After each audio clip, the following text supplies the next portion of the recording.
I was afraid of telling him. Sorry. Yeah. Okay. Because I didn't want him to think that I was dirty. When I was a little girl, I was also abused. It doesn't have a cure. I was living in fear.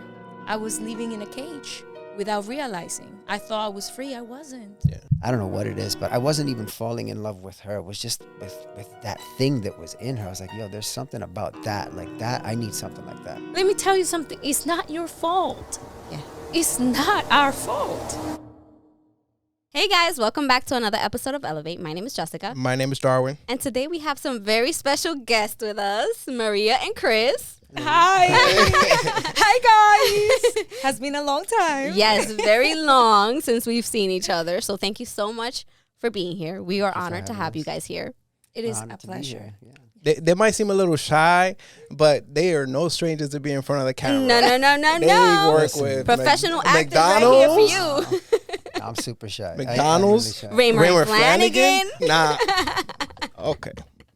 That's just like a preview. Yes, and they have a production company. But let's talk about that more, further into this podcast. We'll get there. All right, guys. So tell us a little bit about yourselves. By the way, they are a couple. They're married. Yes. And 12 years. They are what I consider a power couple. 12 years, guys. Look at that. They're Goals. a power couple. What are you You talking guys about? are a power couple. What are you talking about? We hear power couples. Power coupling. There you go. Yeah, 12 years. 12 years, yeah. You want to start? 12 great years. 12 years where we've had extremely low lows and extremely high highs. And all of it has been worth it. Like if I could do it all over again, I probably would. I definitely would. Let me rephrase. Probably. You mean probably? I say probably because I feel like we'll dig into it. The reason why I say probably is because we did go through certain things where, when you love your partner, you wish that they weren't the ones that were going through it. Yeah. You could switch yourself. You could switch the position so that you can be the person that's on the receiving end of that hard, thing, right? Like a sickness or. Like you love your wife. You don't want to see your wife getting hurt, Of course, right? yeah. You're like, damn, she got hurt. I wish it was me instead of her. Like I wish I could be the one taking the pain so that she didn't have to deal with that. So that's the only part where I'd say probably. But man, I don't regret anything. I don't regret anything from the beginning to where we are now, and I'm really excited to see where we're going. Me either. Like honestly, I have said it to Chris many times. 12 years. And, I always pray to God and I said, God, like, let it be like this eternal, even like up in heaven, let us be like together.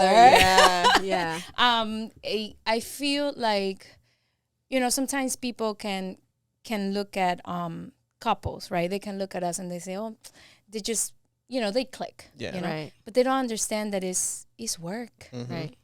It takes work. For understanding and empathy. Yes. Patience, Love. like really love. Respect.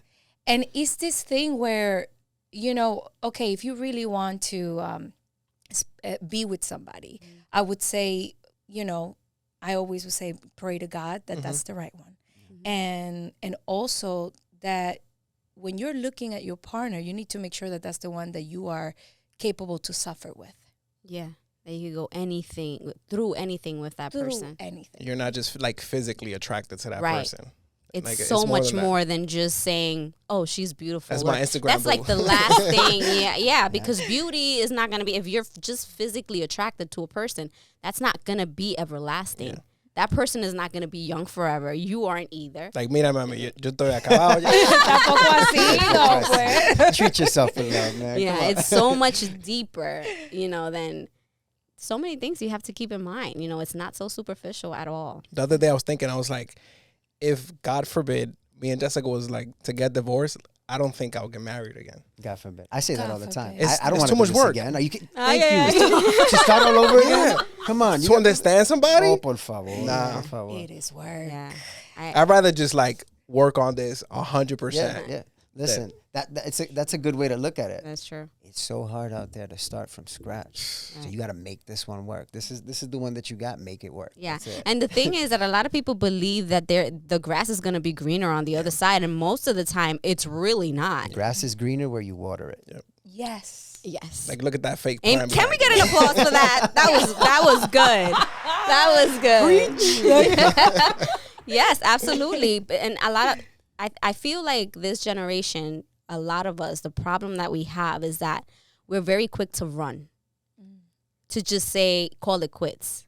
And I understand there's certain circumstances. I'm not saying this applies to everybody, but there are certain circumstances where you need to move on because the person is toxic for your life or they're not willing to change for the better. Exactly. But there are certain situations that it is not enough for you to call it quits. It's just you taking the easy way out and not wanting to work through the hard stuff. Yeah. You know? Exactly. Yeah, I think it's like it's two things. Like it's people making long-term decisions based off of short-term circumstances and people's inability to commit.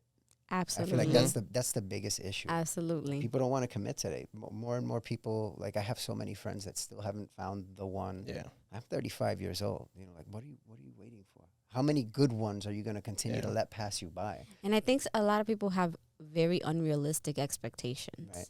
Also. The standards continue to get higher Yeah. and higher. Well, this one is good, but let me add another 2 or 3 things to the list. Now they have to be like this and they have to be like that. Right. Or the honeymoon phase where the first year you out dating and all that, but then you start moving in together and you're like, well, I don't like that he does this, that she does that. And you're like, okay, this is the things you got to talk and work through. Absolutely. Like I still leave the clothes outside when I walk in the door. Okay, let's At least talk about he's on that. it. Yeah, but one thing I appreciate though about you, of course, you're not perfect. Who is? Nobody is, right? There's certain things that I consider I'm not perfect at either. But the one thing I do appreciate, there's certain things that are like negotiable and not negotiable. Like for me, loyalty is not negotiable.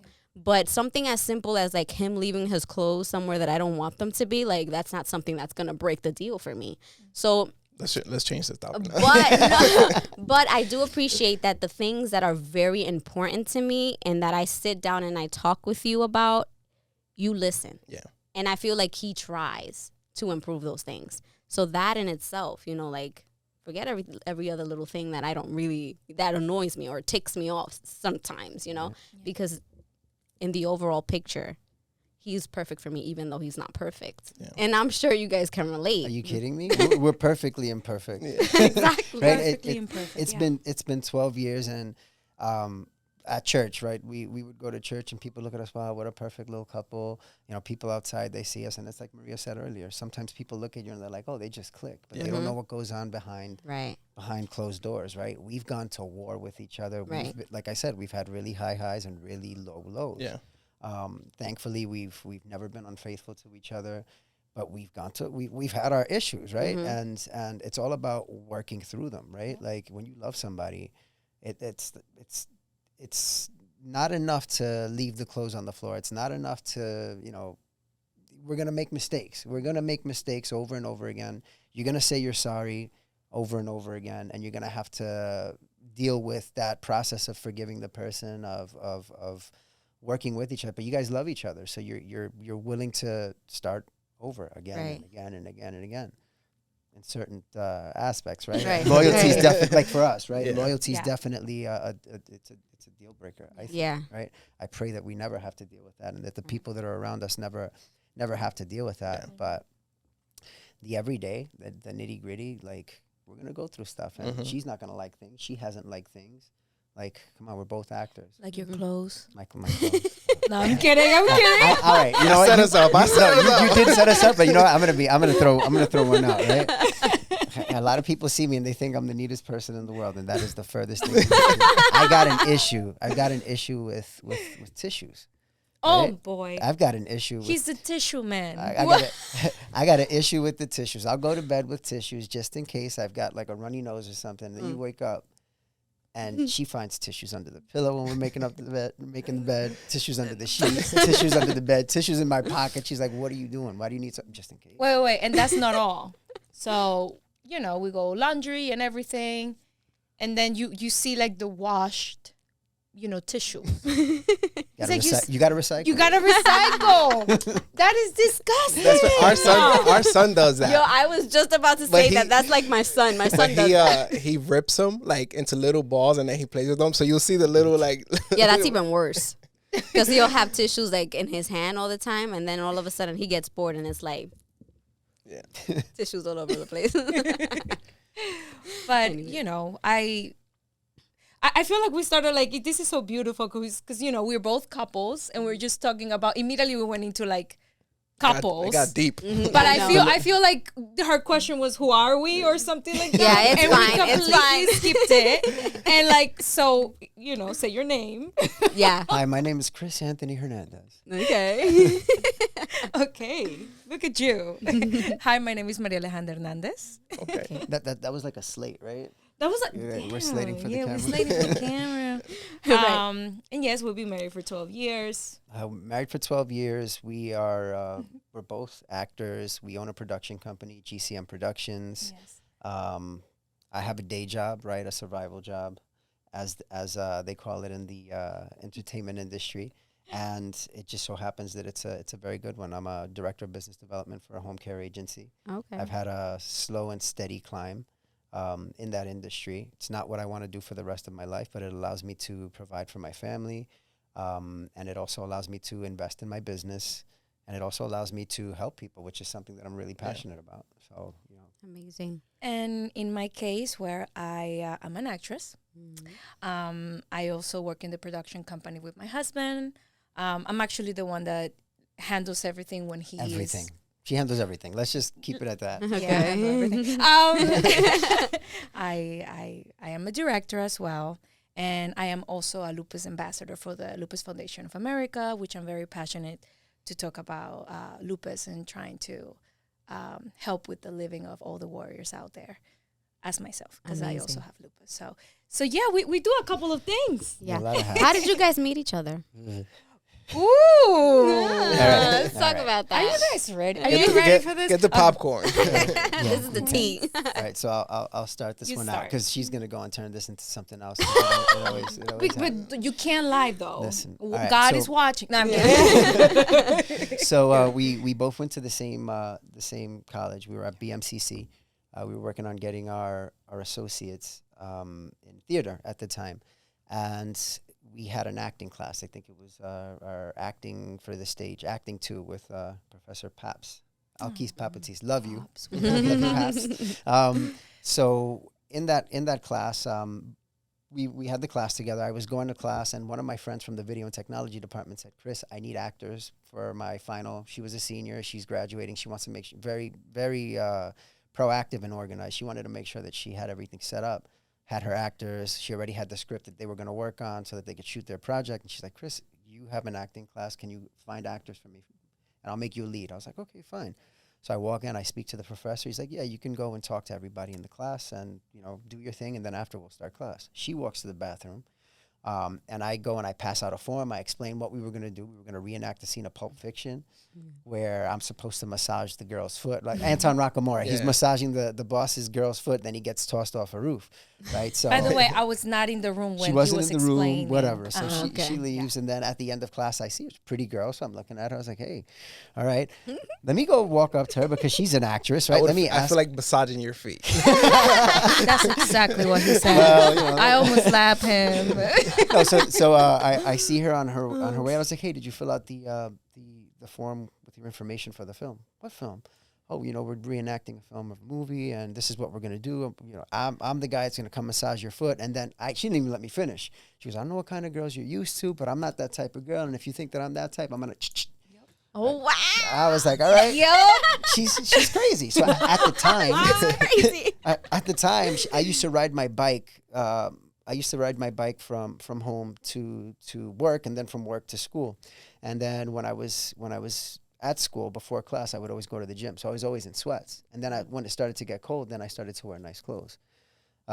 So I remember the next time we had class, we had a break then for the Jewish holidays. Then we had class. When we came back from class, it was already cold. So I was already wearing my jeans.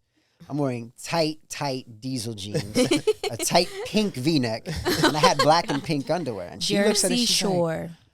Oh. Jersey Shore. That's Well, exactly she didn't what- think Jersey Shore. She thought, oh, he's gay. Yeah. So she comes up to me and she says, hey, do you like Sephora? I was like, I love Sephora. Because Yeah. come on, I used to walk into Sephora to buy cologne. I had He an confirmed addiction, right? it.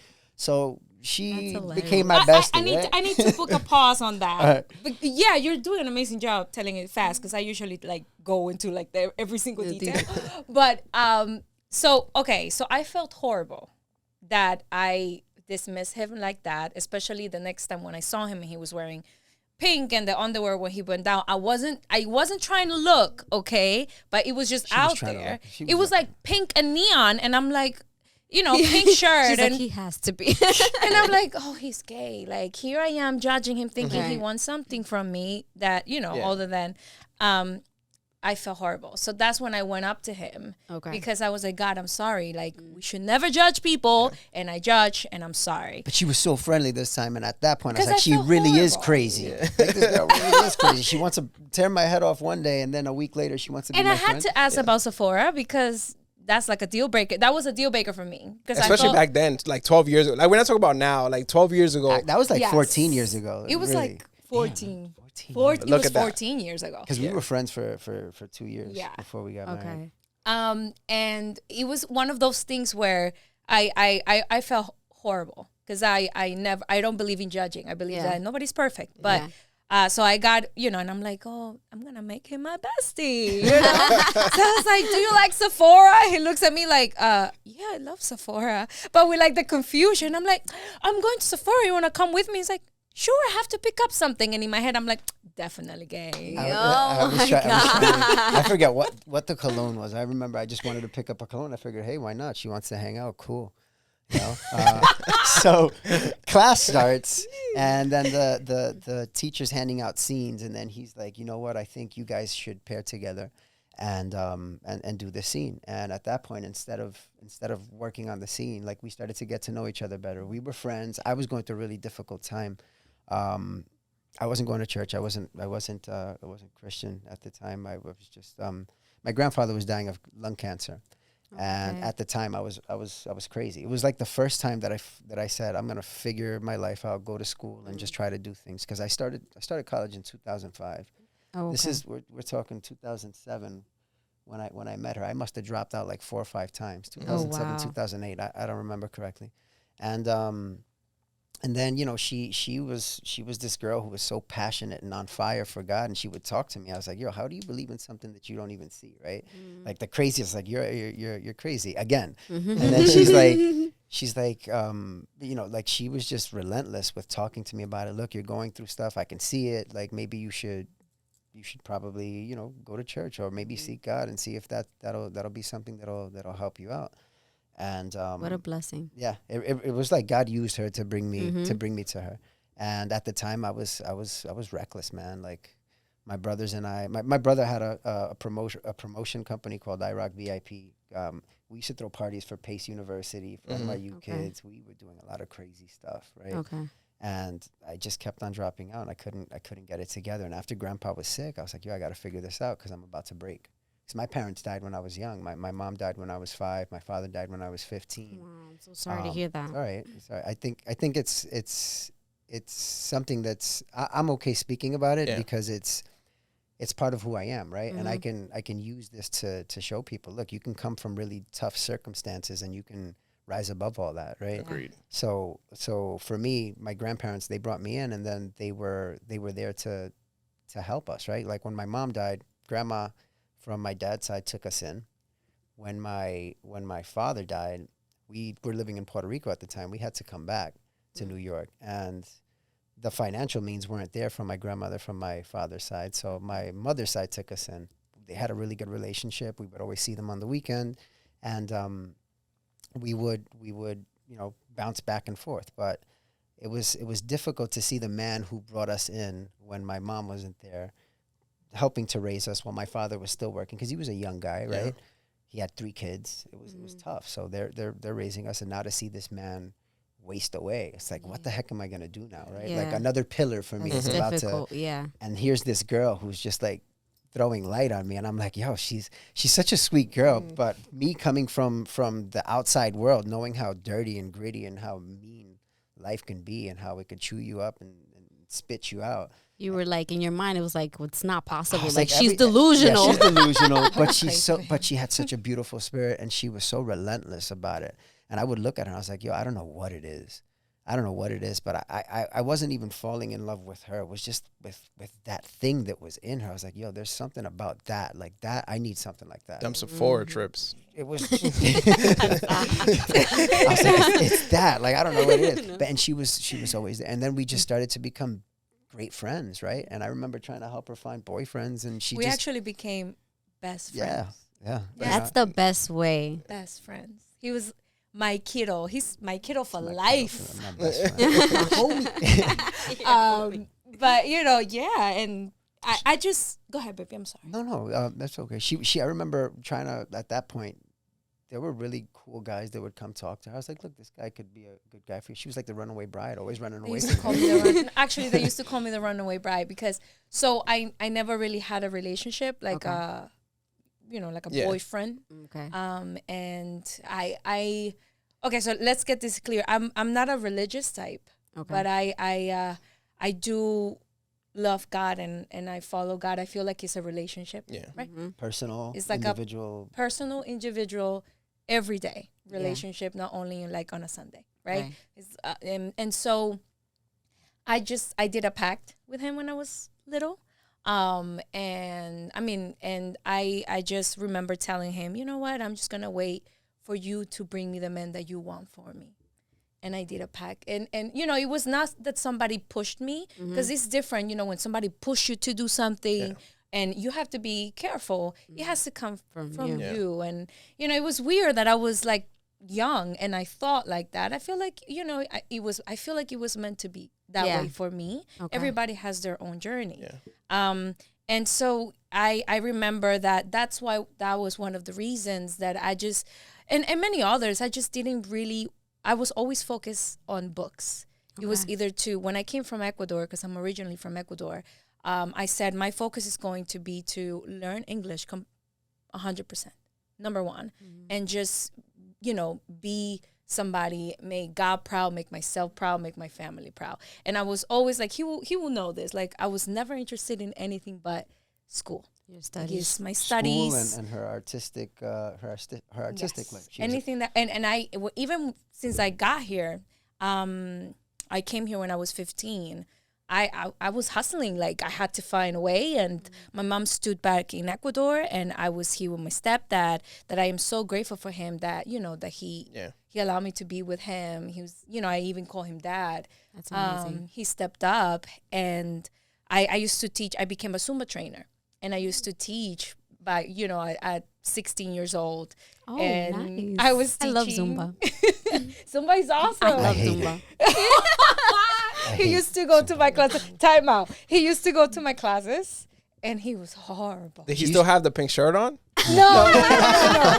I admire the effort, though. I think like that's also one of those things that made me fall in love with him, to see him that he would try to do the samba, even though it was like, what happened? I was jacked at the time, right? I was like 210, and I was lifting weights, and I remember just to try and impress this girl. She's like, yeah, I have 3 classes. And at the time, I was like, I wasn't working, so I was like, you know what? Let me go to her class. She's like, I can get you in for free. So I would go into her class in the morning at 9 a.m. We would go to school together, and then she would teach back to back spinning class and then another Zumba class. Yeah. And I was there through all of them. Wow. I hate Zumba. I love Zumba. Confession from Chris. He hates Zumba. That's not nice. I know. Zumba's life. I love it.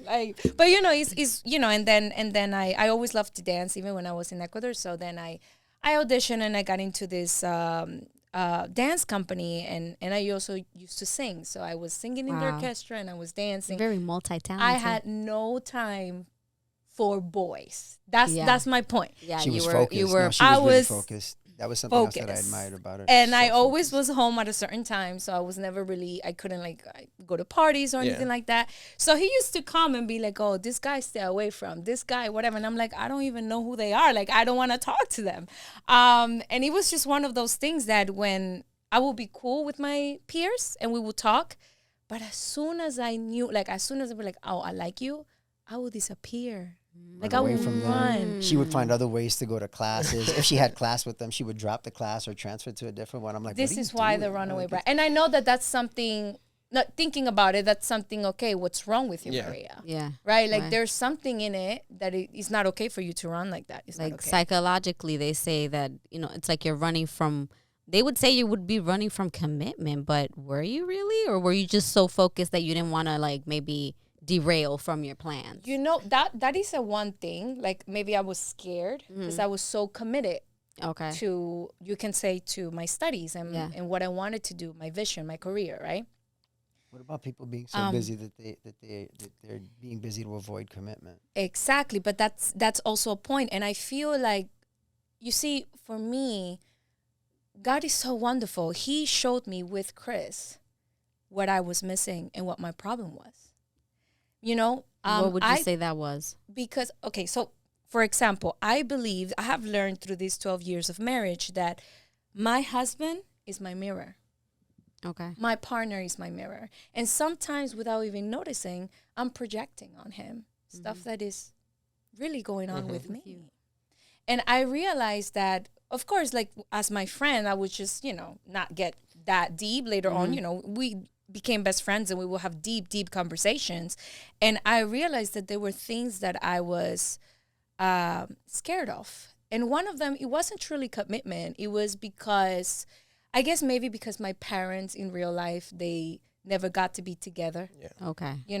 and I love my dad. My dad for me was a prince, but they had a situation that happened and that broke my mom's heart. And that really, I was small, but I guess he really triggered something. Yeah. And this is why I thought of no man allowed He was like my life ever. traumatized. That makes Yeah. sense. That makes sense. Exactly. And so, but I never saw it That until way. I feel like God had to face me with the truth. Okay, darling, this is your truth. Yeah. You need to heal.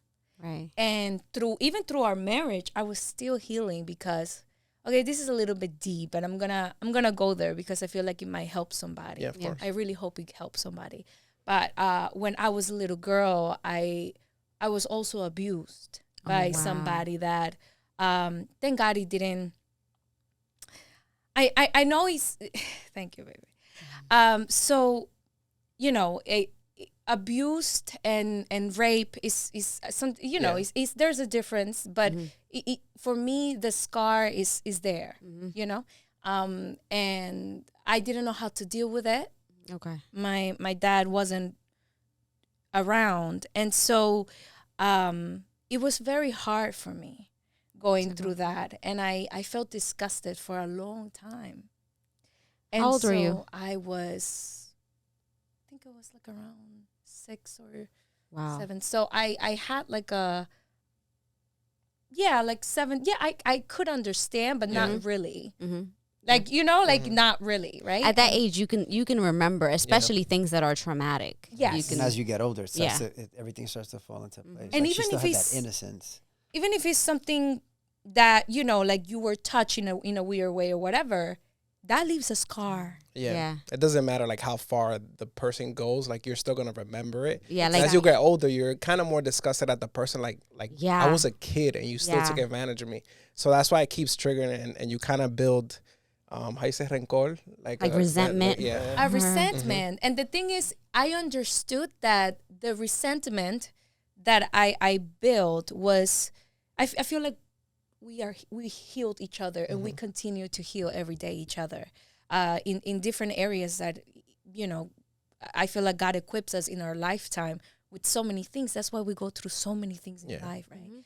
And I remember that's why I say he's my mirror, because I used to see a lot of things that I would project in him, and then it was like, okay, so you need to heal in this area, Maria. It's not his fault. Yeah. And it takes that so much like accountability for you to like say that. And I think that's why a lot of people are missing. A lot of people are missing that, and that's why they rather run, because it's hard to take accountability sometimes and just say, I'm going to sit, in my insecurities and my fears and my trauma and heal. I'm going to go through this because it's painful. You know, it's like you don't want to be vulnerable to that state with the other person because you're afraid also of that person leaving or not accepting those things about you. You see, the thing about this is that it is insane, but the person that goes through it, they immediately feel like it was their fault, especially when you're a kid. Like, it blows my mind. Now I see it in a different light. Yeah. But it is so hard, especially when you're a kid, to really understand what's happening. Of course. Yeah. Right? And then you feel disgusting, and then you forget about it. Yeah. And then you never say anything. In my case, I didn't until later on. Yeah. You know, because I was afraid. You see? And so, you know, when I came here, in my head, I already forgotten. But you see, those roots, they're there. So now you understood why I will run away every time a guy would show interest in me. It wasn't because... Thank you so much for sharing that. Yeah. No, of course. I mean, I'm not a psychologist or anything, but I'm just sharing what I went through. Right. You know, and I was so focused on my studies, which is a beautiful thing, but I guess, you know, I needed to understand what was happening to me. Yeah. And I was living in fear. I was living in a cage without realizing. I thought I was free. I wasn't. Yeah. I wasn't, because I needed to heal, but I didn't know that I had to go through this. And so I was blaming every single guy that without realizing it. Like, I was not being mean or anything, but I'm like, oh, but I'm nice. No, but there's something that, you know, without you realizing, you're blaming them. Yeah, of course. I mean, even the first thing that he pointed out, you said to him the first time, says it. I can connect the dots now, you know? Yeah. There you go. It's like you automatically went into defense mode. Like, don't talk to me. You don't know who I am. Like, you know, I'm not that type of girl. And then you come and you say, like, I want to massage your feet. So to make things worse. Can you ask for my name? Is one of those, you know, I remember, and I'm so grateful, because I remember when I talked to him for the first time, we were already together on that moment, when I had to tell him, it's like, I believe in be truthful, especially with your partner, like not hiding secrets. But I was afraid of telling him. Sorry. Yeah. Because I didn't want him to think that I was dirty. How insane is that? Yeah. How insane is that? It is very, Let me tell you something. It's not your fault. Yeah. It's not our fault, you know? But I had to go through, you know, really God had to dig in there. The thing is, I had to allow him to dig in there. Yeah. That's the difference. Because we don't want to, because it hurts so much to get there. Yeah. But we just need to let him get there. Yeah. It's the only way that we can truly be set free. Absolutely. And when I started realizing that and having my relationship with God, not in a religious way, but in a way of like, Savior, I need you. I started seeing love. Did your relationship with God start after that, or was it prior to that incident? Or did you feel like you needed to seek him? You know, when I was going through something like that, and in my childhood, I saw my mom going through a lot of pain and wars, and it was not, I had to mature at a very early age. Okay. And sometimes I was alone. Okay. And I remember that, and this is why I believe in God so much, because nobody really told me to believe in him. I remember you just had that I was alone in the house one day, because my mom, you know, she was fighting. She went through a lot. And I just felt something that told me, you're loved. There was nobody in there. Wow. You know, that presence so of powerful. Like, and you're little and you don't know. I mean, I knew there was a God. My mom taught me to pray. Yeah. I would see my mom coming home to break down, praying to God. Wow. That fueled my faith. And I said, well, that's her savior. That should be my savior too. So when I was going through something, I knew that there was a savior, that I just didn't know how to exactly reach him, or because you don't know, like you know. So it wasn't. But the thing with me was, you know, even in that moment, I felt like there was like him putting his hand, like, I'm here. Yeah. You feel like that support somehow. It's of very him. hard to explain. I feel like everybody has their own like connection with God. Like some people are like need to be in church 24/7. Other people don't have to be in church 24/7. But it's like it's the way you believe and the way you connect with God or whatever you believe in. It's just that's your higher power, and you have that connection. Like your connection can't be the same. And it is something that you really can't explain. It's something that you just feel. It's literally, and sometimes I pray for everybody to have that encounter, that encounter, because I did it. I only knew that I was not alone. That's the only thing that I can tell you. And later on, and I saw so many struggles and pain, and I remember knowing, that faith could conquer all. That I was not gonna stay there. Like I remember having that hope, but then who put that hope in me? Because I was little, know. So there was like those things where you start like, let me start more going towards the hope rather than to the depression. And now that you say that your mom used to pray so much when she was going through her, tough time, your mom probably had to do with the fact that you felt that, because our parents pray for us so much. Yes, they do. Yes, they do. And even though I didn't really understand what she was doing, and later on when you grow up, you're like, okay, mom, like, it built us up spiritually. Yeah. It's insane. I believe till today that her prayers are what, also keeps us going. You and this is what I believe. Everybody has their own belief and I respect them. But that question is amazing that you asked that, because nobody really pushed me to believe in or told me what to believe. It was just something that just happened. That I felt. But I felt it in the hardest times. It wasn't in the easiest. It was in the pain, in the deep. And when I was asking why, when I didn't understand, that's when those moments, in the hardest moments, were exactly where his presence. That's amazing. His presence, yeah. And I wanna kind of transition into now more of the positive, because like we like to explain to people that like our podcast is named Elevate. We tell people like elevate your life. Like you don't have to stay where you at. Like always work to be better. And I kind of want to transition into like the great things that you guys have accomplished. And for people to see like they don't come from like just being successful and being happy all the time. Like everybody goes through difficult things, and like I want you guys to share, like talk about your company, like what you're doing, like the amazing opportunities you guys have done. Like talk to us. Like, can I say something really quick? Okay, just because this actually connects with what we were so the part how we met and everything. It connects because that's how actually GCM started. Okay. So GCM Productions is the name of our production, but GCM means God, Chris, and Maria. That's what it means. GCM Productions. I didn't know that. Yes, him as the center. And after they put us together in the scene, we're hustlers, so we used to audition. So we auditioned for this play, and they picked us. They gave us like one of those roles. I think I had one of the leads. We both had the lead roles. It was Chekhov's Siegel. She was Arkadina and I was Trigorin. So we were basically the leads, and we were love interests. And we were married. Okay.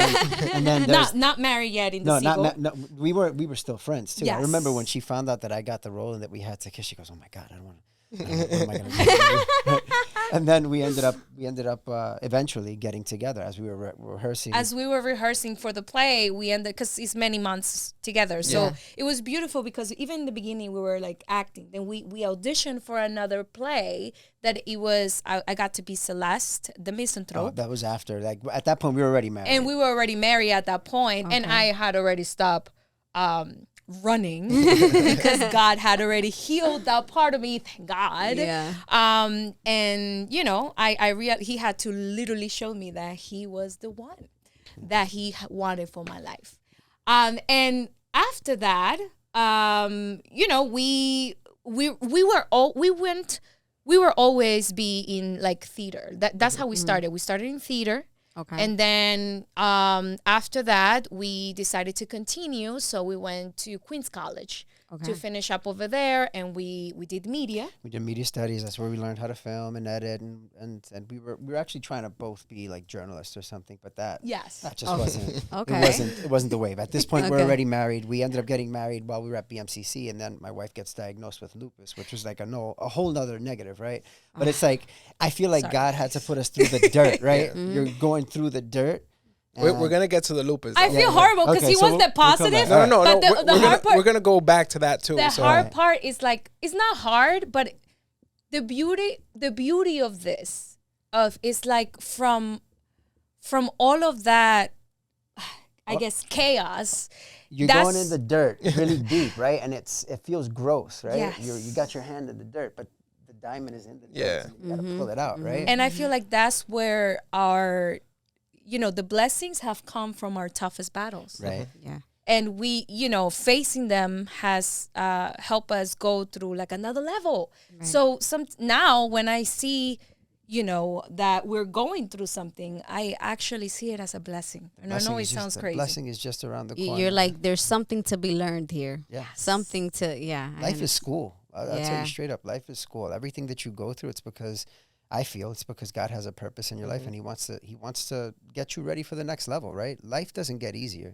We just get better at life. And whenever there's a struggle, there's usually something better on the other side if you 100%. just work through it. 100%. Yeah. If you let it eat you, then you just will stay don't struggling. give up. I think for me personally, that's why it's very important to have a relationship with God. That's how I feel. It's my opinion. I know everybody doesn't feel the same and everybody has their own beliefs. But for me, I feel like that's why it's important to have that relationship with God, because we all go through tough times. Some go through tougher times than others.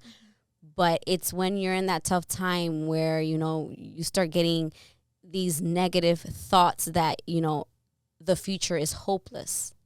If you don't have God in your heart, everything just seems hopeless. Agreed. And it's like that one thing that just gives you that light. Like so many people, I hate to see, like in the news, when somebody commits suicide. It's like, and that person had to be going through a very bad internal battle Yes. to decide to take away their life before God decided to take it away. Like just take it within your own, like you have to be suffering. Yeah. And you have to have this no hope kind of mentality. Like there is no hope in you. And I feel like that's what God gives us. He gives us hope. Amen to that. I agree with you 100% because, like I said, for me, it's a relationship every single day. And again, we respect everybody that believes in everything. We're just talking personally, Yeah. Right. But you just hit it. It's hope. It's faith. It's hope. And believe it or not, it grows. It grows. And then you don't realize how much it grows when you're going through something, then you're like, oh, like, I don't feel this too much. Oh, I'm growing. Yeah. But you have to go through it to Yeah. grow it, and that's the part that sucks. Yeah. That's the part that sucks. But you were talking about like depression. That is a topic in itself. Yeah. Because it is some, like for example, I have heard so many people say like for example, no todos los latinos, okay, pero ciertas personas dicen. You just need to like get out, lighten up. Right. Mental health is like Levántate. it's a big stigma, It's like a taboo for Spanish Right. families. You don't want to admit exactly. that Not there's all of them something though. wrong. No, but But I know because I transitioned when I was going through the lupus thing. And my mom now, she's so supportive. But in the beginning, it was so hard for her to understand. She'd be like, "Oh, take a shower," but you're too young. You see, take a pill, you'll be fine. Come on, cut it out. It doesn't work that way. To cut you off, sorry. What is lupus for somebody who's listening and doesn't understand what lupus is? Like Right. just a brief, like what is Absolutely. it and why do you struggle? Of course. So lupus is an autoimmune disease, and it affects your body. So basically, your body is fighting itself. So I'm gonna put it this way: it's a battle. It's literally a battle that people with lupus have to suffer every single day. The thing is, you don't see it in the outside sometimes. So when you look at me, you will never great. think Yeah. You look healthy. You look you will never think that I am that I have lupus. And also, lupus is not contagious. And lupus is basically the way that I describe it. Imagine you are in a ring and you have to fight, like boxing, right? But you have your arms tied. Right. Oh, okay. That's what lupus is. Yeah, it's like Your body is not protecting you. It's fighting It's it. attacking It's itself. attacking It's so literally, what ends up happening is that the body attacks itself. So you might see somebody who might be showing signs of asthma, right? Okay. But it's not asthma. So they're treating the person for asthma for so long. This person has asthma. This person has asthma. It's not asthma. When they finally find out that it's lupus, the lungs are eating themselves away. The lungs are attacking themselves, right? By the time they already find out, it's too late, right? Or now the person may need a transplant. In Maria's case, it was SLE, right? Systematic lupus erythematosus, right? So her kidneys were being attacked. So her kidneys are breaking down. If they didn't find this soon enough, she would probably be on dialysis right now. And now this is the Thankfully, she's thing. not. I wouldn't see it. Yeah. I was having no signs whatsoever that I had lupus. And I kept going with my life. And this is one of those things that we don't know yet if it's inherited or, nobody in my family that I know has lupus. I'm the only one. And yes, it doesn't have a cure. So it's something that you have to live with. But this is why it's so important. This is why I became so passionate to become also part of these amazing warriors in the foundation. Because the more we talk about it, the more we'll bring light and the more people can know and get checked. Awareness. Yeah. You see? And in my case, was my kidneys, sorry. And I had no idea that my kidneys were being attacked for how many years. And then one day I had a flare up and even when I had the flare up, because at that time, because I was not showing all of the signs, they still didn't name it lupus. I was there for like a month in the hospital for them to realize towards the end, What were your symptoms? So in the beginning, nothing. Okay. And then I remember that it started with a pain in my finger, literally a weird pain, like in the joint Como of my calambre. finger, como un calambrito. Like, I probably hit it or something or stress. Then I started feeling it in my shoulder. And I remember that in the beginning, I was like, oh, maybe I slept wrong, right? But it got to a point where I couldn't even move my arm. She would come home from work and I had to literally lay her down and pull the clothes off because her arm wouldn't raise past. I couldn't raise it. And then it passed to the other one where I literally could not raise my hands up. And then I was so stubborn. Because I'm like, I'm young. Yeah. I'm probably I pulled a stressed joint out. or She was something. 20. She was 21 going on 22, going through this, and and again, me as a husband, I'm young too, right? I'm 23 at the time. I had no idea what was going on. I was like, okay, she probably didn't sleep well, whatever. Yeah. From there, it turns into this strep throat. Strep throat's not going away, so we go to this place, and I think, okay, let's give her a penicillin shot, right? So we go to the doctor. Doctor's like, yeah, we'll give her penicillin. Goes away for 3 days. Cool. Maria's fine. She's back to normal. Thank God. On the third day, I remember waking up and I thought it was the grudge. I opened my eyes because I feel the bed shaking. When I look up, I see just hair on me like that. And I see the figure shaking. And I'm like, what the heck is going on? I go to tap Honey and Honey's not next to me. That is Honey, right?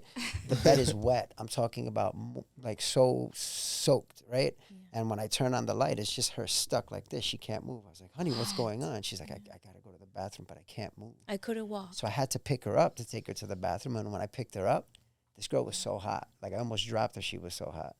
Take her to the bathroom. I grabbed the thermometer. It was like 105 point, I don't know what. I was like, no, we got to go to the hospital. Wow. And then that's when they admitted her. That probably was scary. I mean, for both of you. Are you kidding me? It was the Yeah. scariest thing. I not being, the fact that I couldn't, I was just so, I didn't know what to think. I really didn't know what to think. Thank God my husband was there to help me to go to the bathroom. I remember the pain that I felt in my body was, I don't wish it in nobody. They had to even give him morphine for me to be able to relax. The pain was that bad. And they were treating her. All of my joints. They admitted her for a month. They were treating her for 2 weeks without knowing that it was lupus, trying to figure it out. Just give her painkillers. Her joints For were 2 locked. months? I'm sorry. For 2 weeks, she was in the hosptal before they diagnosed her. Okay. with lupus. And then once they found out that it was lupus, they started treating her for it. And then she was there for another 2 weeks. And then eventually she came out. And at that point, I was like, honey, you know what? Let's stop. No more acting, no more anything. We're going to school full time.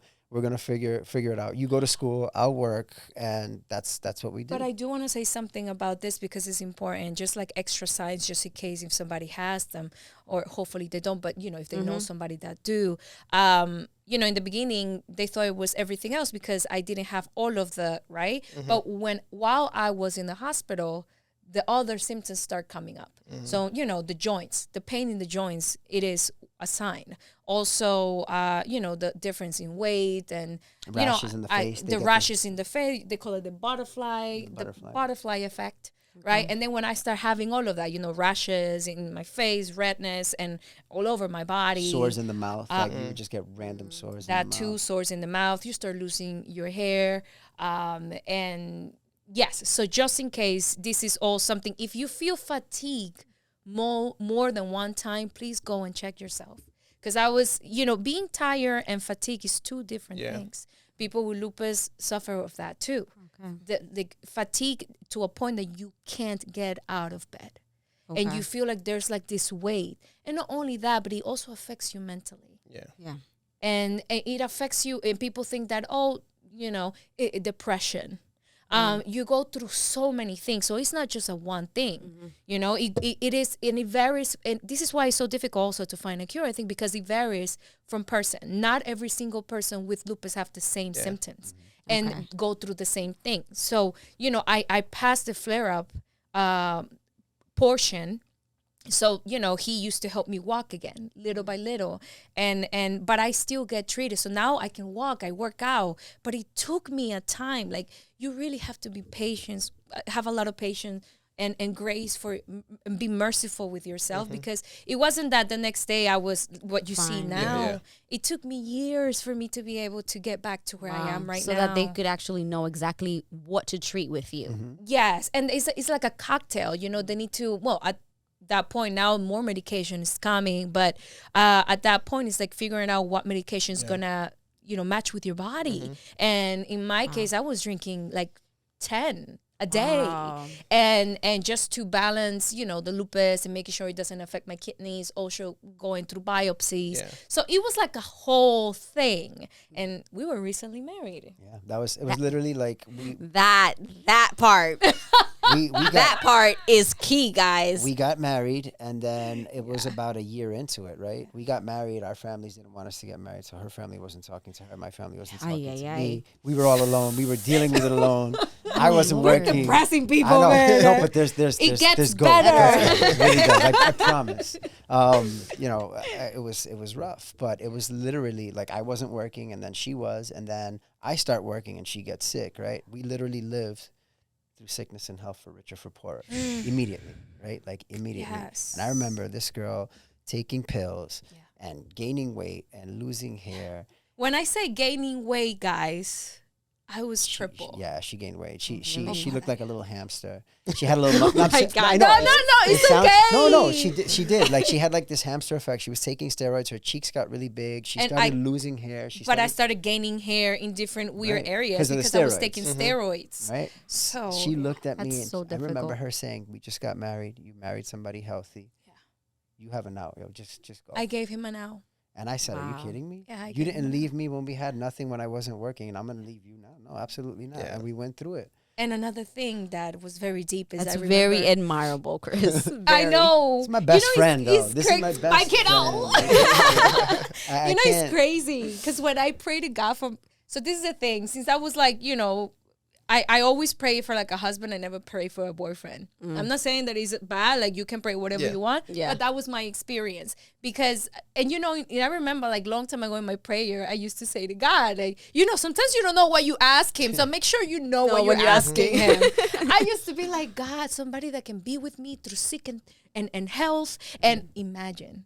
Right. And somebody that has a heart for you, that is not religious, but is gonna love me no matter what. Wow. Like even if I get ugly, and you got just what you asked for, right? And then sometimes you say stuff. You need to be careful what you say because your tongue has power. But I don't regret it because I feel like God showed me, it's like, I'm listening. I mean, it wasn't quick, it took its time to get there. Yeah. But I remember that, Chris is amazing with kids. And this is another thing with people with lupus. And I want to tell you, we are not alone, okay? Yeah. In my case, I remember a doctor telling me, one of my first doctors, my doctor now, I love him so much. He's amazing. But I remember looking at me and saying, oh, and kids, forget it. You can't. That dropped me because he's so good with kids and I love kids. You see, sometimes people see just what they want to see, but they don't know the struggles. Yeah. And I remember that as soon as I heard that, I said to him, I'm giving you an L because I love you. And I believe in getting married for life. So for me, that was already a sin, letting you go. And I told him, I want you to be happy. Being a dad is going to make you happy. Go, babe, And he stood by my side. He never let me go. Round of applause That's for that. Yeah, that's really a story.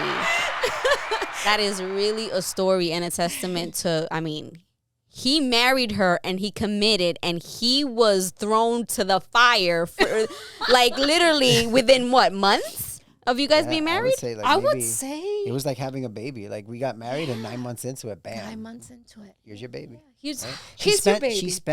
She spent her 22nd birthday in the hospital with lupus. Yeah. That's insane. That was week 3, I think. Probably maybe we were 11 months. That's insane. But you know what? God is good. Amen. And here they are. Better than ever. And I'm walking. And I have to tell you, even when I was in the hospital, I'm telling you, in the hardest time, I feel him. Yeah. And I remember so I'm very careful with that. But I remember I was reading the Bible and I opened the Bible in Psalm 91. And I was reading it and I just started crying because it says there, well, I read it in Spanish, but maybe you can translate it for me. No, just say it in Spanish. Go ahead, say it in Spanish. I hear this is a Spanglish podcast. It is. Thank you. Caerán a tu lado 1,000 y 10,000 a tu diestra, mas a ti no llegará.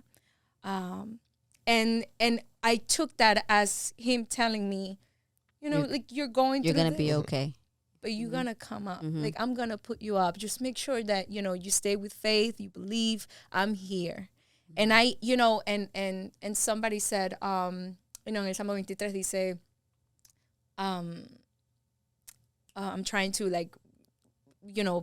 change it to English, but it's not working. So I guess I'm just going to say it. Say it in Spanish. El Señor es mi pastor, nada me faltará. Aunque ande en valle de sombra de muerte, no temeré mal alguno porque tú estarás conmigo. I was literally going through that valley of death. Oh, there you go. As I walked through the valley. As I walked through the valley of death. Don't rap, please. That's where my brain went. No, but literally that's what I was going for. And it was like those things that just kept coming. And I'm like, nobody was telling me this. And I'm like, okay, this has to be God. Yeah. And I remember that the doctors were telling me, no this and no that. And in my head, I was like, but God. Yeah, only God knows. But God, I'm going to trust that God is going to help you guys to lift me up. But I'm not going to let the faith go. Yeah. I'm going to come out from this. I'm going to walk again. I'm going to move again. I'm going to, all of that, right? And so it was one of those things that it literally took renewing my mind. Like that's just something that God tells us that says you have to renew your mind. But it's so hard because it's like, imagine you're in that dark place and you have to put in the work on top of being in that dark place. Right. Like you're like, but why? Right. But why? This is so unfair. And it's very easy to just dwell on everything that's going wrong. Yeah. Yes. And that's very difficult. And it doesn't mean that I'm better than you or that you're better than me or that I'm born with superpowers because that, it doesn't mean that. Because we are all the same. Yeah. We are all the same. But hope. And Hope. faith is that thing you cannot lose. It's a powerful tool. And that is what kept me going. I have to say, God, it was for me that in that medicine that kept me going. And I can tell you Amen. that I feel and I live like a healthy woman. I drink now 3 medications a day. Ah, that's From the 10. awesome. All the glory to God. Yes. Round of applause for God. For God. Okay. He brought you up so high that you ended up on the billboards in Times Square. Yeah. I didn't even thought of that. Yeah. But you know, It's funny because like you say that, and I sit here and a little while back you asked like, oh, speak about your accomplishments, and we forget, you know, a lot of times we forget of how far we've come, and you know, I feel like we should be kinder with ourselves and pat ourselves on the back for the accomplishments. Absolutely. How was that experience for you? Oh, Being like seeing your work.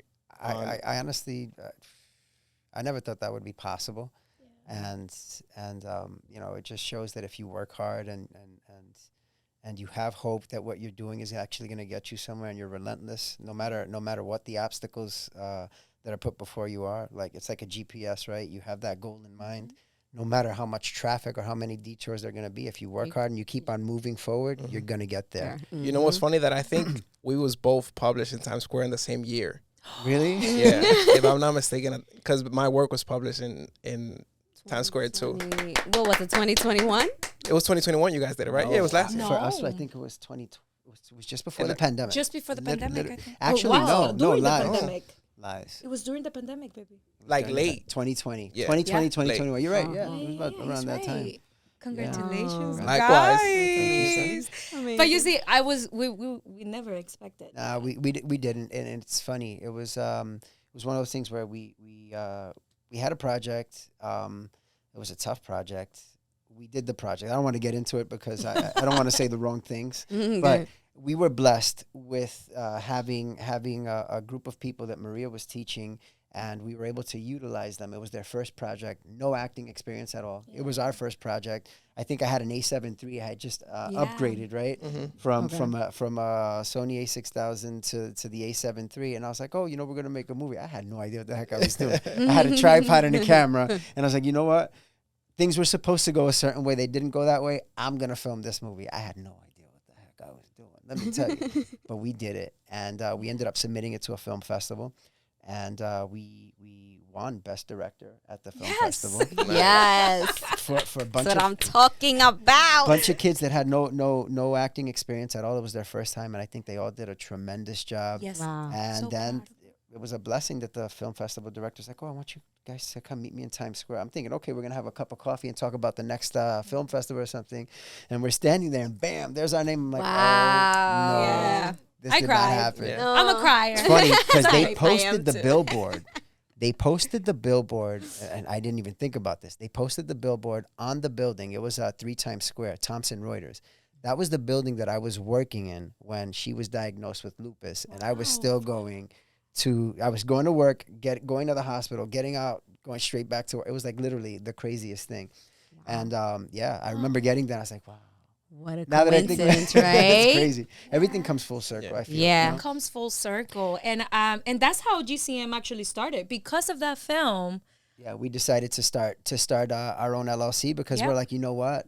There's a lot of people out there that one of the biggest reasons why we wanted to start our own thing was because we see that a lot of people get hurt, right? You're an actor, you're young, you're ambitious. spoken about this before You want to here. try and do the thing, and there's a lot of people out there that are preying on your vulnerability. So you're vulnerable. You want to go out and you're trying to find ways to get ahead, right? So you got all these places that pop up and promise that they're gonna make you famous, and all you have to do is give them a little bit of your hard-earned cash, right? But how many hours do you have to put in order to make enough to pay for what these people are asking you for? And they're just taking it away from you. So we're like, you know what? Let's do something. One of my biggest issues as an actor coming up in the very beginning was that I got scammed. In addition to getting scammed, I did a lot of free work that I never got credit for. I never got the copies for. And then when it was time to actually do work and show people my reel, that I had great opportunities with casting directors that were like, show me your stuff. I had nothing to show them. Wow. But I had done so much, right? I'm like, how do I solve a problem? Not only for myself, because I'll create my own content with my wife and we can help each other, put each other on camera, but let's also help other people that are talented and find ways to get them the stuff that they need in order to get ahead without screwing them over, right? Amazing. They're also helping other people elevate. So, See why they're here? So, but now it's also easier for you because anybody could just go to a Law and Order episode and see you because so I haven't. you've been on Law and Order. I haven't been on Law and Order yet. It's funny because No, it was there's Blue Bloods, Equalizer, and this new one, East New York, that just came out. It's funny because before coming here, I was just working on my reel for. Which is the one that they tagged you in that you was, it was a photography one that you was a That photographer. was East New That York. was East New York. East New Sorry, York. Yeah, not yeah. Law and Order. East New That York. was East New York. It's funny because last year was a phenomenal year for us acting. Like we did great work. We both had really good screen time with big name actors. I think the biggest one for me was Queen Latifah. It was the last project that I worked on The Equalizer, and I'm like, okay, I got this audition. Let me do the audition. I'll be posting it soon. The audition versus the actual. It's the funniest thing. I remember I got the audition about a year ago. I got an audition for The Equalizer, right? And I remember I was taking this mindset course, right? Because we're just trying to find ways to build our mental muscle, right? Elevate. You Yes. want to say it. elevate. You Exactly. say it. We've So trying to find been ways to trying elevate. to. We always So- try to elevate. So, yeah. a mentor from a distance, Sean Croxton. He has one of the best motivational podcasts in the Okay. U.S. Oh, I have to listen. It's great. He's not paying me for this, by the way. It's just Yes. that it's helped me so much because I listen to all the positivity in his podcast. He takes clips from motivational speakers, puts it together, whatever. So it's like a little capsule you take every morning. And you're like, okay, I'm ready for the day, right? Yep. So we're taking his course. I was taking one of his courses. He doesn't give it anymore, and I'm just trying to like strengthen the mental, right? I digress. What were we talking about here? Hang on a second. Equalizer. Oh, the Equalizer, right. Yeah. So during that, he's like, oh, write down your goals, what you want to do. I was like, oh, this is my year. We had just gotten the manager, which we'll go back to, came from the film 'cause that's festival. But I important remember too, yeah. printing out Queen Latifah's picture and putting it all over my house. I was like, I'm manifesting this, right? I'm gonna work with you. I'm gonna book this role. And I remember I got an acting coach and everything, and I didn't get the role. I didn't get the role. So whatever. Okay. And then at that point, before even knowing that I didn't get the role, I kind of felt freaked out because it's like, all right, I'm walking around the house at night and I'm looking and I see the light shining on Queen Latifah's face. I was like, okay, what's going on with Queen over here? Let me pull this off. But She's cool. No lie. A year later, I get another audition, and bam, they're like, "Okay, this is a role where you're going to be a cop and you're going to be trying to arrest Queen Latifah." And I'm like, "What?" Yo, that is I was like, "All right, cool." crazy. Now at this point, I have a different mindset. My mindset is like, "Yo, just do the work, and whatever happens, happens. Just move on to the next one. Yeah. Don't put all your eggs in that basket. Just keep moving, right? You do the work, and eventually, it'll bear fruit, right?" So I didn't care whether I got it or not at this point. But then my manager calls. She's like, "Chris, you sitting down?" I was like, "Yeah, I'm driving." She goes, "You booked it." I was like, "I booked what? Which one?" Because at that point, I had done so many different auditions. Like, wait, you booked The Equalizer with Queen Latifah, and then I stopped. I stopped. I was like, I remember I was driving, and I pulled her. I was like, "Wait, you saying that I booked the role?" She goes, "Yeah, and you have screen time, and they just sent me the script. You need to read this." I'm reading through the script, and I'm like, "Okay, it's only a couple of lines, right?" And then as I did the audition, I was like, "No, this is pretty robust, right?" Again, my mentality was, I don't care. Let me just go and do the work. I met her.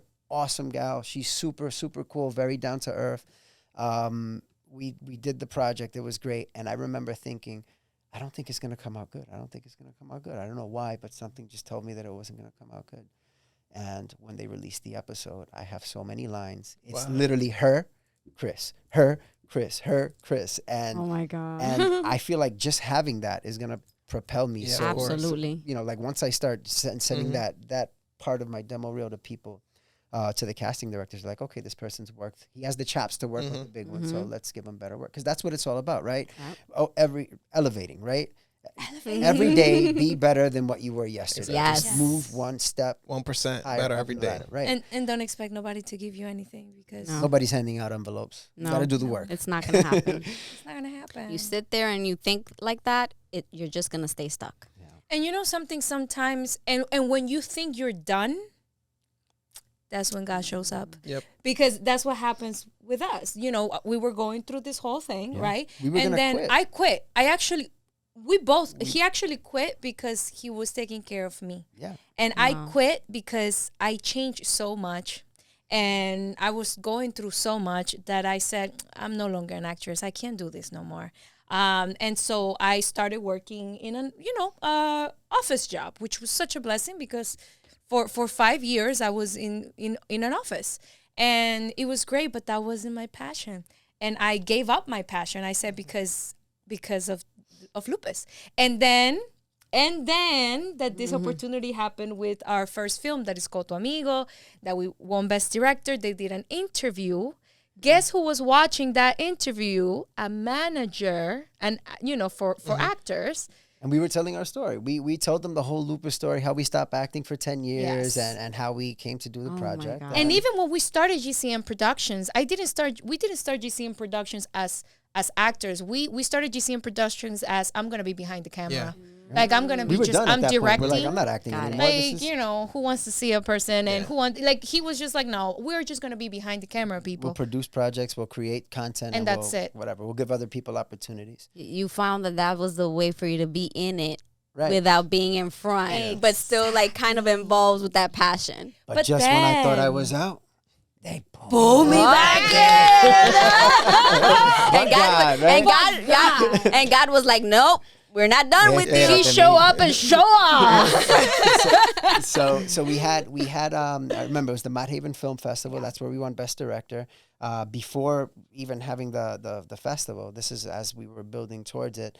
She had the live, and our manager was watching it, right? And then I saw she was commenting, "It's so beautiful to see couples. You guys are so inspirational. You guys are working together. Me and my husband. My husband's an actor, and I manage him, and he has his own production company, whatever." So I was like, "Oh, she seems pretty cool. Let me shoot my shot." Right after the thing, I remembered her name after the interview, and I was like, "Hey, what will it take to get a one-on-one with you to maybe potentially, become a talent? What do you need?" I don't know why. I was like, let me just shoot my shot. Yeah. And she's like, "Well, do you have a demo reel or anything?" And again, I was in that spot. I was like, "I have nothing to show this." Look. Yup. But she was like, "Listen, just record a monologue if that's all you have Yeah. and send it to me. Show me what you got." And I remember we both did a scene from Rocky 3 when they're on the beach, when it's Adrian and Rocky. And he's like, I'm scared. Right? And we both did it. And she goes, "You know what? I want to give you guys a shot." So she had already had the company, I think, for about a year and a half or two, but she was still building her roster, and she was willing to give us a chance and grow with us. And I feel like that's really important, right? When you connect with people, you don't have to connect with somebody that's already at the top. It's awesome when you can establish a relationship early on and you guys grow together because you're helping each other out throughout the process. Right? I mean, look at us. Like we started with a photo shoot that at different. Isn't that crazy? You took my 10-year anniversary or 10-year anniversary. Oh my goodness, picture. yes. And, and I was emotional, but we're gonna get back into that because they are such a blessing. This couple You guys are really are. such a blessing. And you're I'm telling you, you're an my inspiration. You guys are like son como una bandera de esperanza. You guys are thank you. a Yes, flag you of are. hope for other couples. Thank you. Really, I mean, because think about it. You said it in the beginning. How many young people do you see like thriving in their marriage? It's difficult. And working together. Working together. Come That on. is not easy, but you guys are going. Thank you. Likewise, I Amazing. feel the same way. So Likewise.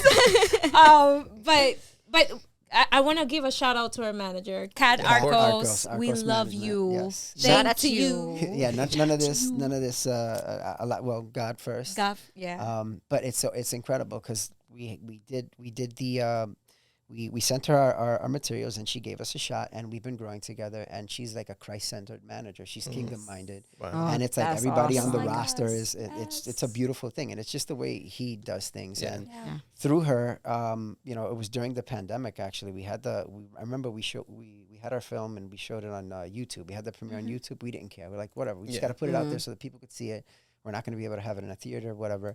And from there,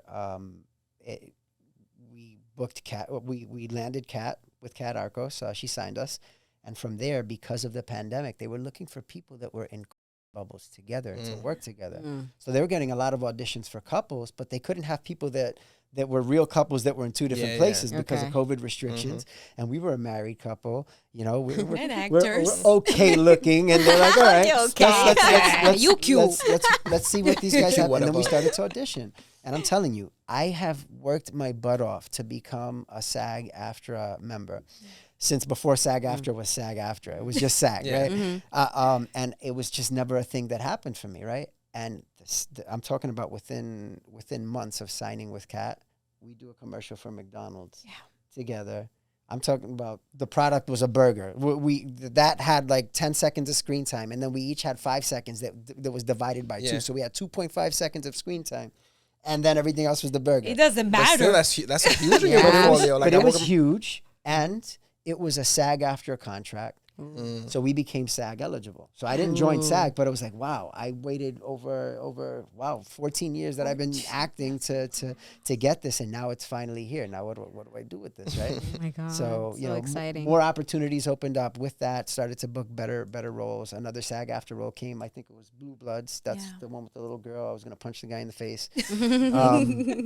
And then from there, I became a must join. So then I was forced to join the union because after the second Taft-Hartley, you have to join. If not, then you have to start the process from scratch, and they may not even allow you in, right? So my dream came true.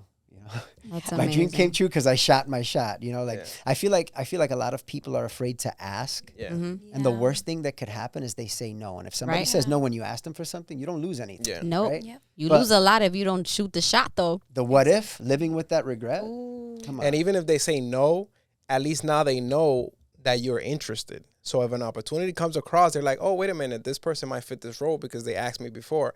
I couldn't put them in this time, but now I can. Exactly. Exactly. And you see, it's one of those things that it takes time, right? Like, 14 years. And it's the not giving up, the knowing that is gonna happen. And the thing is, we gave up because of, I gave up because of the situation, and we gave up, but then again, God showed up. God, Yeah. somehow life brought us back to that. And it's I can kind of relate. We can kind of relate to this. It's like there's been instances in our lives where, we're doing something for like long, and then we start kind of feeling like, should we be doing this? And we start slowing down, and then all of a sudden it's like you're mentally kind of giving up, and then something pulls you back, and it's like, no, I should be doing this. Because it's your purpose. that's the thing. It's that's your purpose. I really believe that. None of this is a mistake, right? Yeah. Like I remember you holding a Sony with a big old lens. I was like, oh, I want to get that lens too. But at the time, did you even imagine that you were gonna have a podcast? Nah, No. You know? not even. But it's like one thing gives birth to another, right? Yeah. As long as you stay in it and you're doing the work, and it may not make sense in the moment, but all the processes that we go through are just preparing us for the next level, right? Because how could you learn how to do any of this if you weren't? And and it's crazy you're talking about that, because I remember, I don't even know how, did I DM you? I think It was wait, to wait. Eddie Celis. It was a DM. Eddie said. Eddie Salis. Yeah. She was in, this is full circle. Yeah. Eddie Salis was one of my actresses in Tu Amigo in our first film. Yeah. That's Okay. crazy. Okay. This is how, okay. and I saw that she posted something about you about makeup. And I remember, so when we recently got married, Wait, this is the importance of sharing your friends and supporting your friends. Yep. 100%. You just never know. That one share, it takes one share. Yep. The relationships, right? Continue. It's relationships. That's it is important. We all winners here. We all should win. Yeah. But the thing is, I remember that. Okay, so when we recently got married, we had no money, and I don't have shame. Like we literally, We're flat broke. like I literally. don't even know how we had a wedding. Like, It doesn't make sense. doesn't make sense. I'm so serious. Like we are serious. we could have gone to City Hall, but somehow we had a wedding and there were 50 people there, and she had a dress, and it wasn't like I showed up with jeans and a button-down shirt to get a paper signed. We had a legit wedding. It was humble, very small, with people from church, but it was a beautiful But thing. God's presence was there. That's all I want. But we were so broke that we couldn't take pictures. We didn't, so we couldn't take pictures. So I remember my dream was always to have, those amazing pictures that the bride have with the veil and the white and the, with the cake and the, well, but I was okay with it because it didn't matter. We couldn't afford it, and it was fine. For our 10th year anniversary, I remember that we were already like, God has, already like helped us. We're in a had much better spot. Much better spot. We had a house, like honestly, all God. And then I remember that after Tu Amigo and everything, I saw the story of Aricelis, of this amazing woman over here and her makeup, and then I saw that you posted something about your husband, and I was and like, yo, his those are some dope photography. pictures, man. How do I learn how to shoot like that? And I was like, maybe I can make my dream come true now. I remember this now. Mm-hmm. And I remember telling you guys, I think I shared a little bit. Yeah, and we I spoke was a lot during the, Yeah, and I was like, It was a surprise for me. I had no idea any of this was going on. yes, It was just like happening this on was actually a Instagram. surprise for him. Yeah, I it was a surprise for him. But 10 years for me was like a big thing. Yeah. And so I remember, and I don't know what it was, but I believe that God puts people in your life for a reason. Mm-hmm. I do too. Right? And I'm always very into like, God, whoever you want and whatever you want. Right? Mm-hmm. So I remember that, I don't know what it was, but I saw you guys and I'm like, oh my God, they're so beautiful. I don't, not in that way, Yeah, but yeah, it yeah. was That grace. like this No, you grace. guys- You you guys guys have have grace. grace, You man, guys really. have grace. Thank Oh, you. thanks. And I remember it's like, I want them to do the pictures. And I reach out to you. And I was like, can you do my makeup? Make me look cute. And then You always look cute, girl. No, Stop. but you know what I mean. And it's crazy because you guys have no idea. And I want to share this with you. I don't know if I did. But you guys have no idea what that meant for me. And for me. For us. For me to look at the picture and be like, wow, You guys were destined to take that to picture. give us that blessing. Oh my God. You know, for me, what it Amen. is, I always see my pictures. Like, I always see my pictures. I actually have them print out. And I said, God, thank you. Oh. Because we couldn't before. And now we have them. And you allowed us, for the people that took that picture, for us to be a beautiful couple as well. And that we got to meet you guys. So that day is not about like, like people say, oh, you gave me a business. Yeah. You guys gave us so much more than just pictures. You guys love Like you made You my guys dream too, come because true. I mean, like that's why we have you here because Yeah. like we're Yeah. like you guys are amazing. Yeah, because I mean, you meet people sometimes and it's like just a passing, and I know it's been years now since we've seen each other, but we've always kind of stood a little connected through socials. And there's just certain people that you meet and, you just meet them that moment and you forget about them, Yeah. it was, you just pass by, a moment with them. But there's certain people that leave, a certain mark in your heart, and you say like, wow, that's a beautiful person with a beautiful soul. And that's honestly what I felt with And you guys made me when I look met so you guys. beautiful. Same. She made me look so beautiful. She did. She did. And the thing is, I told her is I never really get makeup know. done like that. She Like doesn't. She really doesn't.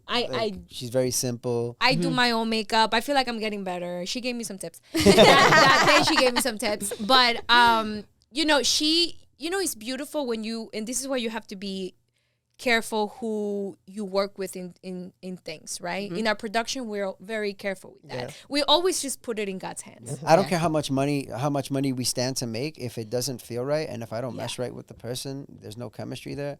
The money, I'll leave the money on the table. I'll walk away from the project. I mean, I didn't even shoot. You guys are, I think, the only couple I've ever taken photos of. But she That's told hype. me. Yeah. She said, you told me. It's like, yeah, we don't really do couples. Yeah. But I was just like, I'll do it, and it wasn't even like, like It was just meant to be. it wasn't for the money. You know what I'm saying? It was Yeah. just like, okay, I'll do it, and look at this now. Well, So we it's just- appreciate. We really appreciate. We appreciate it. Thank you 'Cause so now, much. now we have that, and it's a photo of our 10-year anniversary. But for me, it means so much more than that. It's like, yo, you guys have stuck it out and you made it, and then you guys were the ones that blessed us with it. You were able to take it, lock in that It memory, was a and that's gonna pleasure. last forever. It's gonna Really, last it's gonna last forever.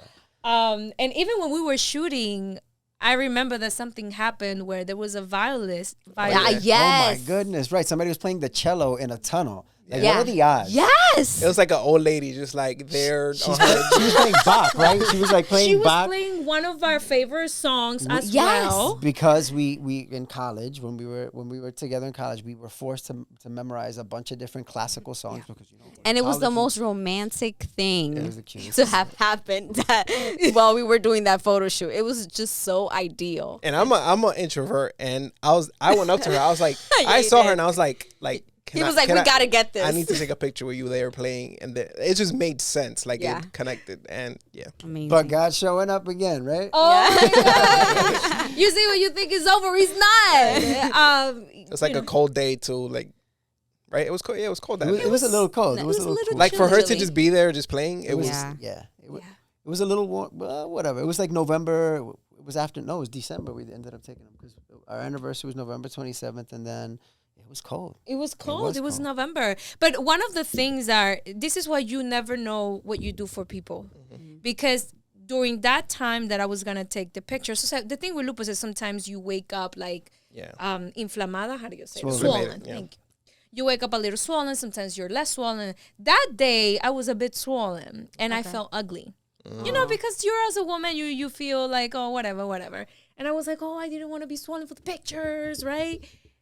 Your wife, while she was doing my makeup, she probably doesn't even realize, made me feel so beautiful and so confident. And I did really think you were beautiful. Like, no, but what I'm talking about is you didn't know. I didn't tell you. no. So, but that was what was happening. Wow. And so I love my pictures. I feel like I look like And then I like the picture. And then we took selfie. Well, not a selfie. A portrait of you, and then we took a portrait of you too with the white. That was just like you, man. That shot. And then the picture of you. Yeah, those came out good. Very nice. So Very cute. nice. I will marry you again. right now. Do you guys want to marry us? We can make it happen. I'm pretty sure there's a YouTube video out there how to marry somebody. But why am I saying this? And they're not paying me to say that. They're not paying us to say that. But You can't hire us anyway, so. This couple, just keep you guys keep are looking at them. Yeah. They are a blessing. Thank you. Thank and you and, so I, and I much. feel like through the podcast too, like there's a huge purpose. Listening to some of the episodes, like there's so much negativity out there, right? On social media, the algorithms, depending on what you follow, will be set to give you nothing but negativity. And the fact that you guys are putting light out, it's a breath of fresh air, right? Elevating. Like, Yes, that's what we're trying to do. No, that's what you guys are doing. It's not that you're trying to do. It's something that you are accomplishing, and you have no idea how this could impact somebody's life, right? Seeing a small clip that you posted, thinking, I'm just going to put this out there. Maybe it'll give me a couple of extra viewers on tomorrow's video or whatever. You know, for you it's that, but for somebody else, it's like I was depressed, and what I heard in that little clip, it saved me. You know what I'm saying? Like it that was the instrument that God was using to stop somebody from doing something stupid, or from giving somebody the hope that they needed to move forward and to make a decision that was difficult for them, right? Absolutely. I think that's what moves us the most, because it's not that we don't feel like we know it all, like we're growing with you guys. But I do know that there's certain areas in my life that, because I believe in God, He's blessed me with certain knowledge, and I know that us sharing some of that knowledge can help somebody. And it's always been like, I know that is like a purpose within me. Yeah. So doing this podcast, like, and it's crazy because everything started with such a different mentality. Like I started doing makeup, and then he was doing photography, and like we never really envisioned ourselves doing a podcast. But it's just we have these conversations. We always say We it. always But in case did. you're a new listener, we started the podcast because at home we have these conversations. All the time. Like we're always talking and communicating, like deep conversations that go for like 30, 40 minutes. I'm like, yo, we should just start a podcast. Legit. And We've had that conversation. We haven't. You know, Yeah. like we for years. So we're then like, we just started in the living room, and then it just evolved to what it is. And yeah, we're just here. and it's going to continue growing. And it's And gonna listen, continue to Amen. grow. the grass is greener where you water it. Keep watering it and watch it grow. I need to get some real plants. These fake plants ain't gonna grow. I have to say that I have a question for you guys, because the name Elevate, where did it come from? Because that's a big word. So it came initially. We started we wanted to start it because we got the thought. We can't procrastinate. We need to do it, and so we just started it, and it was the Fat Family Podcast. Like we was like, we'll figure out when the name comes, and then we had a friend of ours come for our first episode, our first guest episode, and we was talking about therapy and mental health, and she said something along the lines of like, people need to like elevate their life or something like that. And I was like, that word stuck with me. And whatever, we continued the episode. And at the end, when we finished, I was like, I think that the podcast is going to be like Elevate. So I started doing my research. There is other podcasts named Elevate, but they focus on other things. And I was just like, I don't know, the word just like stuck with me. I was like, I can market it perfectly. I was like, I'm just going to go with it. If I need to change it in the future, we'll have some direction of what we could change it to. But at the moment, it was just like, this is the name, and that's it. Like, I wanted one word. And like, elevate is what we're trying to do with our life. And the reason why we're doing the podcast, because we want to elevate and bring people along and help others elevate with us. In all aspects, like business, life, relationships, like entrepreneurship. Right. Because we're not just one-dimensional. We like to talk about, you know, family and, you know, because all these things affect everybody, you know, all of us. Just be better. Area of your life. Just be better, period. It comes into my head that what you guys are doing is, for me, it's like elevate your mind and your heart. That's what I see when I see you guys, like elevating your mind and your heart, because it's, you know, everything has to do with business and everything is connected. Yeah. You know what I mean? Absolutely. That's beautiful. Thank you. I love that. So this is definitely the longest episode. This is definitely the longest episode. Oh my goodness! But it was so good. We probably will bring you on another one to just talk about a different type of like business and the actual GMC and all that. That's okay. GCM. GCM Productions. She owns a GMC. So I want you to tell the people where they can find you, what socials, wherever you want people to find you at. Sure. Yeah. So don't judge our website. We're in the process of fixing it right now. But just like you guys, I had to take action and publish it, even though it's not finished. GCMproductions.com. GCM Productions NY is our Instagram, right? No. Oh. So our email to whoever wants to contact, because we also do I couldn't even say about that, but we also do like commercials or, you know, we create content, short form content for companies. We also do short films, or if you're trying to do feature films, we can help you with your production from A. We're gonna bring them on for sure again to talk about the production side of everything. But GCM Productions NY at gmail.com. You can contact us. Instagram at Maria Alejandra HL, and yours? The real Chris Hernandez. They'll be linked, and they'll be linked in the bio as well. So just look for the real Chris Hernandez, and then you'll be able to find her or whatever. All right, so that's it for today's podcast. Thank you so much for listening or watching if you're here on YouTube. If you've come to the end of the video, you are the real MVP. I want you to comment down below, because this was a gem. This was a gem of a video, and that's why we kept it going, because it was a great conversation. Don't feel bad, guys. This was a great podcast.